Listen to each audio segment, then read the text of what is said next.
What's going on, folks? JT here with the one they love to hate, coming at you with some football once again. The Philadelphia Eagles defeat the New York Football Giants 22-21. In the final seconds, they close it out with a Brandon Graham's stripped sack fumble recovered by the Eagles. With only about 20-something seconds left, they go ahead and take the knee and walk away 2-4-1, leaving the New York Football Giants at 1-6. What a game it was in the second half. A couple things that I want to come and start off with were, first, the reason why the Philadelphia Eagles were able to have a victory tonight was obviously because they were able to get to the quarterback. We know that the New York Giants don't have the greatest offensive line. Jones isn't the greatest quarterback, although he did have a pretty decent game towards the end of that game that could have won the game for them. We'll get more to that later. I want to first start off with the tight end, Richard Rodgers. He was targeted 8 times, had 6 receptions for 85 yards. With Goddard being on an IR and Ertz, of course, being on IR, that is somebody that you might want to look at if you're struggling in that position or you need a backup because you're coming up on a bye with your tight end or what have you. You might want to look into getting Richard Rodgers on your roster. Definitely a guy that's going to be targeted a lot, especially after that showing. One of the main reasons why Philadelphia had that opportunity to win tonight was the big drop by Ingram, the tight end for the New York Giants. All night, it didn't seem like, that Jones was going to go ahead and win the game. He had a couple good plays, but that play alone was one of the best plays that I saw from him tonight. And he put it on a dime. He dropped that thing exactly where it needed to be, and Ingram let it fall off his fingertips. That's tough for any New York fan. Of course, me being a Dallas fan, I don't really give a hell. But we're talking New York, we're talking Philadelphia, and that's what happened. It gave Philadelphia an opportunity to go ahead and go down the field, driving the football, getting down there, and New York lost that game not only because of the drop, but because of penalties. They had a couple big penalties in the defensive secondary, too many holding penalties, pass interference, that just gave the game away. And then there was the big penalty against Philadelphia. I'm sure New York thought, hey, good, we're in a good position now. We pushed them back. They're at the 20-yard line instead of at the 3. Let's play defense. And what happens? Boston Scott, the 5'6", 205 running back, the football gods were on his side. Runs a beautiful wheel route against, I believe, the linebacker. Carson Wentz puts it on a dime right there in the end zone. Touchdown. They go up 22-21. A beauty. And to cap it all off, at the end of the game, you knew that Philadelphia more than likely was going to win, even though Jones had the ball in the final seconds because of just how that defensive line was getting to him all night long, pressuring him, causing him to drop back, and obviously the quarterback knockdowns, of course.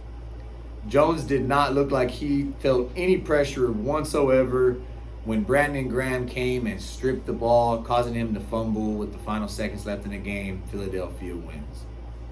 Another guy that I want to talk about that I saw that seemed like he could be the guy, they kind of had a committee-type running back deal going on with Saquon Barkley being out for the rest of the season. They traded away, or they went and picked him up, I believe. Yeah, I don't believe it was a trade. They picked him up off of free agency in Devontae Freeman. I haven't seen very much from him. I know that offensive line is not getting much of a push. But when you see in the second half somebody that is just running as hard as they possibly can, you could see the heart in him. You knew that this guy might be the guy they go ahead and hand the rock off to for the rest of the season. It looks like he might be the one in Gallman, the running back. He had a, I believe it was like 39 yards, but he had a touchdown. But at the end of that game, he was giving New York an opportunity to milk the clock. He was running as hard as he possibly could. He just looks like a guy that you might be able to pick up and you might want to have on your watch list and on the waiver wire. You might want to just keep your eye on him. He looks like he might be the guy they go with. He only got 10 carries all game, but they were very, very tough runs. Every run that he had was extremely tough. He put his head down. He didn't do no juke moves. He didn't do no stutter stepping. He went north and south, down the middle. He gave it to the linebackers. He gave it to the D tackles. He had a mission, and that was to get up north to that end zone. And you love to see that. You know what I mean? I know that New York is not the greatest team, but that Philadelphia defense has been pretty good against the run. You saw what they did against the Baltimore Ravens and holding, Ingram to, I'm not even sure how many yards it was, but I know that he didn't have a very good game. They did very good against that running attack, other than obviously, Lamar Jackson. I mean, who does tremendous other than Kansas City in trying to contain him, and even then. So when you look at that, there's a couple good things that New York could look at when it comes to running the football. I see Gallman being somebody's pickup, maybe at a flex. Just keep him on your watch list. Maybe somebody to be hopeful for. I think he's the guy moving forward when it comes to the running back position. All in all, it was a pretty interesting game for a Thursday night football game. When it comes to NFC East, nobody is too interested other than your boy, because I'm a Dallas Cowboys fan. Every game matters in the East right now over here in the NFC. So when that comes down to it, I'm JT with the one they love to hate. 22-21, Philadelphia takes the victory. Now standing at 2-4-1. New York falls to 1-6. I'm out. Peace. Make sure to like and subscribe. From the 12, Jones keeps, gets a block, takes off, and he is gone. Trying to stay upright.